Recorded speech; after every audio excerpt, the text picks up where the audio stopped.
గులాబీ లాంటి super hit movie. And so ఇప్పటికీ పాడుకునే సాంగ్స్ ఉన్నాయి. Super hit movie. సో ఎందుకు ఆ తర్వాత ఎక్కువ మూవీస్‌లో మీరు ఆపర్చునిటీస్ రాలేదా? లేదు అంటే గనక మీరు చేయలేదా? ఏంటి రీజన్ ఏంటి? అంటే ఆ మూవీస్ తర్వాత ఎక్కువ మూవీస్ అనేది మీరేం చేయలేదు కదా! ఎందుకు? ఫస్ట్ ఆఫ్ ఆల్ 1995 వచ్చిన గులాబీ. అప్పుడు ఇన్ని సినిమాలు చేసేవారు కాదు ప్రొడక్షన్. హ్మ్. ఆ ఉన్న అన్ని సినిమాల్లో కొన్ని పెద్ద సినిమాలు ఉండేవి. ఆ చిన్న సినిమాలు కూడా చాలా అంటే మీడియం అన్ని కలుపుకుంటే కూడా ది నెంబర్ ఆఫ్ ప్రొడక్షన్స్ అంత లేవు అప్పుడు. Second thing we didn't have so much of social media to talk about each project continuous గా. ఇప్పుడైతే ఒక సినిమా వచ్చే ముందు తర్వాత continuous so much of noise and so much of news around every project and things like that. So if you actually see 1995 లో గులాబీ చేశాను. 96 లో I did 2 movies. I did 1 movie. అది మళ్ళీ ఆర్జీవి గారి కోసం మహాత్మా గాంధీ ఆటోబయోగ్రఫీ అనే మూవీకి అది ఆడియన్స్ అయింది. యాక్చువల్లీ సినిమా కూడా సగం అయ్యి అనుకోకుండా అది ఆగిపోయింది. అందుకని గులాబీ తర్వాత 96 లో ఇంకో సినిమా రాలేదు.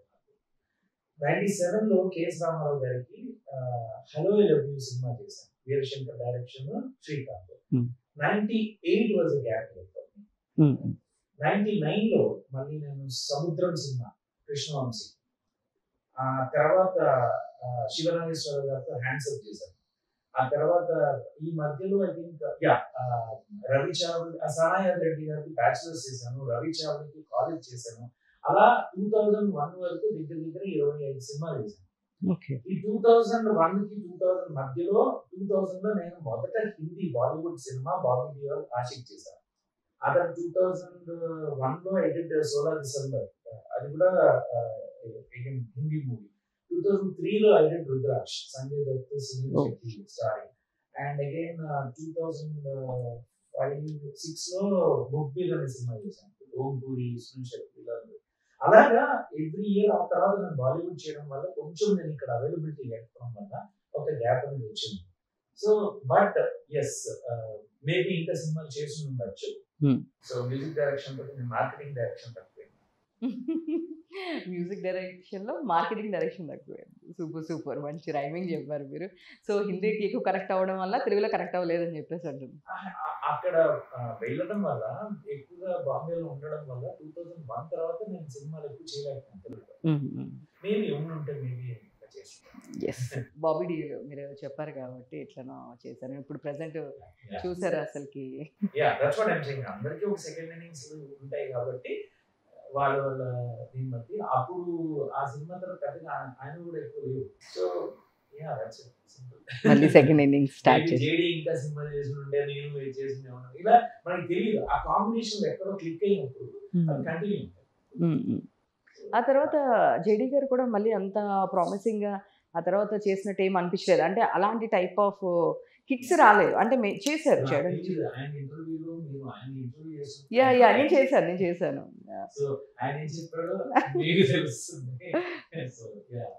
యాక్చువల్గా మేము చేసాము. అండ్ జేడీ గారు అందరూ ఒక డిఫరెంట్ ట్రాక్ ఉంటుంది మాట్లాడేది కూడా. ఆర్జీవి గారు కానీ, జేడీ గారు కానీ, మీరు కానీ, వంశీ గారు కానీ, మీరు అన్నారు కదా ఇందాక అందరూ మేము ఒక గ్రూప్ ఆఫ్ పీపుల్ మొండి వాళ్ళం అని. సో జేడీ గారు నేను అడిగిన, అవునా నువ్వు అలా అనుకుంటున్నావా? డెఫినెట్గా నువ్వు అట్లానే అనుకో. రీసెంట్గా ఒక వెబ్ సిరీస్కి నేను ఇంటర్వ్యూ చేశాను జేడీ గారిని. It's a very sweet person, seriously sweet person. So కాకపోతే ఎందుకు సరే అంటే, అవునా మరి నాకు ముందే చెప్తే నేను ముందే చేసేవాడిని. సో ఇలాంటి నాకు స్ట్రైట్ అవే ఆన్సర్స్ ఆయన కూడా ఇవ్వరు. ఇలాంటి ఆన్సర్స్ స్ట్రైట్ అవే ఆన్సర్స్ అంటే ఉండవు. either we have to give you a controversial answer or we have to avoid the question. Yes. So ఇప్పుడు ఈ నేల్ అయిపోయి ఇప్పుడు దీన్ని కొత్తగా నేను కాంట్రవర్సీ క్రియేట్ చేయాల్సిన అవసరం లేదని నాకు అనిపిస్తుంది. సో జనరల్లీ ఏమవుతుందంటే after certain time in life ఆ మూమెంట్ లో కనుక ఈ క్వశ్చన్ అడిగి ఉంటే నేను ఒక 10 పేర్లు చెప్పుకుంటూ ఉండొచ్చు. ఓకే, మేబీ వీళ్ళు వాడగలరు. After a while what happens is these contradictions అనేవి ఏమవుతాయంటే వాళ్ళతో we learn it. Either we leave it behind and think that we are more wise, or we have to keep thinking about it and keep giving you the same answer again. So దీంట్లో multiple choice లో I prefer what I told you. Nice. Actually నేను ఈ question కూడా actually నేను అడుగుదామని అనుకుంటున్నాను. So ఆ టైంలో పాలిటిక్స్ ఏమైనా ఉన్నాయా? అంటే మేబీ ఆపర్చునిటీస్ రాకోకుండా వేరే వాళ్ళకి ఇవ్వడం, ఇట్లాంటి ఏమైనా పాలిటిక్స్ ఏమన్నా జరిగినాయి? ఆపర్చునిటీస్ సినిమా విషయం. ఇండస్ట్రీ అనే కాదమ్మా, మనం ఏ ఇండస్ట్రీలో తీసుకున్నా రైట్ ఫ్రమ్ ఒక స్కూల్లో చదువుతున్నప్పటి నుంచి ఒక టీచర్గా ఒక ఫేవరెట్ ఉంటాడు. ఆ, వాడిని ఎందుకు ఫేవరెట్ చేసిందో దానికి ఆన్సర్ ఉండవు. అది వాళ్ళ ఇష్టం, వాళ్ళ కర్మ. అలాగే మనకు ఏది అప్లై అవుతుందో అంతవరకు మనం తీసుకుని మిగిలిన మనం వదిలేయాలి లైఫ్లో. సో ప్రతి చోట అన్నీ ఉంటాయి, కేవలం సినిమా ఇండస్ట్రీలో ఉంటాయి అనుకోవడం అనేది మూర్ఖత్వం. ప్రతి చోట ఉంటాయి.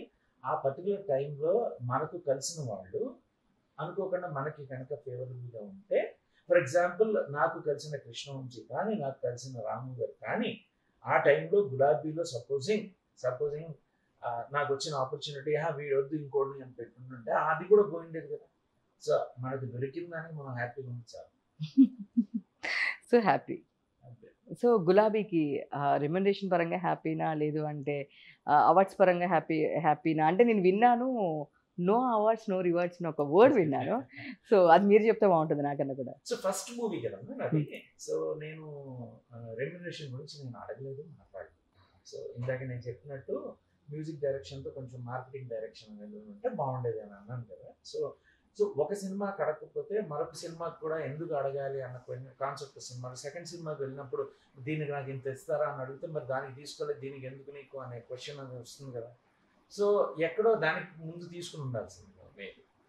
సో అది తీసుకోలేదు కాబట్టి అది తీసుకోకపోవడానికి కారణం ఏంటంటే, ఫస్ట్ ఆఫ్ ఆల్ నాకు ఒక ఆపర్చునిటీని నేను ముందు ప్రూవ్ చేసుకోవాలి. సో అది ప్రూవ్ అయ్యాక అప్పుడు అడగడంలో అంటే నా ఉద్దేశంలో ధర్మం. ఎందుకంటే because we just don't do music because I'm not some like great artist who just paying something.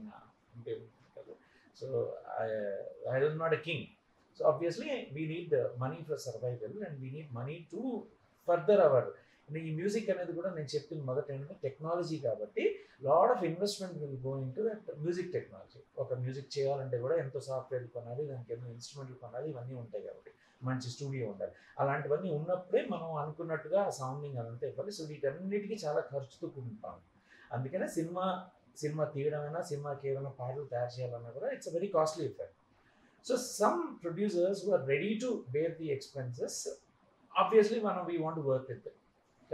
In the event someone is compromising on the quality or something like that, I walked out of those projects. Simple. So అంటే మీరు ఇంతకు ముందు కూడా చేశారు projects, ఇప్పుడు కూడా చేస్తున్నారు. అంటే మీకు మీరు ఎవరి దగ్గర వర్క్ చేయలేదు అండ్ మీరు కూడా నేను చాలా బ్యాక్ నేను సెర్చ్ చేసినప్పుడు కూడా ప్రీతం గారు ఎవరి దగ్గర వర్క్ చేయలేదు అండ్ స్కూల్ టీచర్స్ చెప్పడం కూడా నేను అంత ఇంట్రెస్ట్ చూపించాను అని చెప్పి అన్నారు. అసలు ఏంటి దాని బ్యాక్ స్టోరీ ఏంటి? ఏం లేదు, అంటే నేను బేసిక్గా నా క్యూరియాసిటీ ఎక్కువ. ఏదైనా కూడా ఒకటి ఇది ఇలా ఎందుకు ఉంది, వాట్స్ స్టోరీ బిహైండ్ దట్ అని. సో ఒక టీచర్ చెప్తున్నప్పుడు ఏంటంటే వాళ్ళు కొంతే చెప్తారు మనకు, ఆ లిమిటేషన్స్లో ఆ గోడల మధ్యలో కూర్చోపెట్టే క్లాస్ రూమ్లో చెప్పినప్పుడు ఏంటంటే దాని బయట ఏముందనేది మనం జనరల్గా మనం మిస్ అవుతుంటాం లైఫ్లో. అందుకని క్లాస్ రూమ్లో తపస్సు చేయటం వేస్ట్ గురు అని శ్రీవెన్నెల గారు రాసిన పాట నాకు చాలా ఇష్టం. ఎందుకంటే నా సినిమాకి ఆయన అదే రాశారు.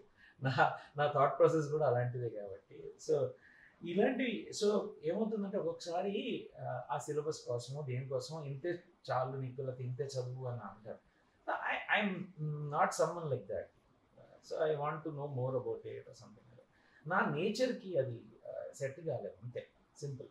సో అందుకనే ఈవెన్ మ్యూజిక్ కానీ లేకపోతే ఏదైనా కానీ ఈవెన్ మై అకాడమిక్స్ ఆల్సో ఎక్కువగా I never like to sit in my school or class or college or whatever. So music కూడా అంతే. సో అలాగే నేను పెద్దగా ఎవరి దగ్గర నేర్చుకోలేదు and I continue to do that.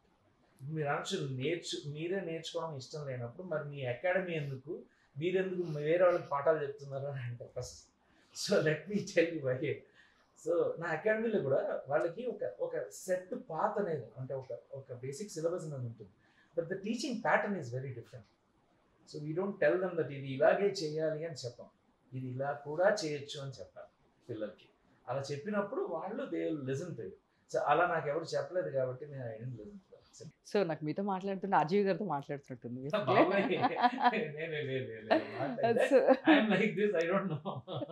లేదు, ఆయన విని మాటలు మాకు మీరు కూడా మాట్లాడుతుంటే లైక్ నాకు అలా అనిపించింది.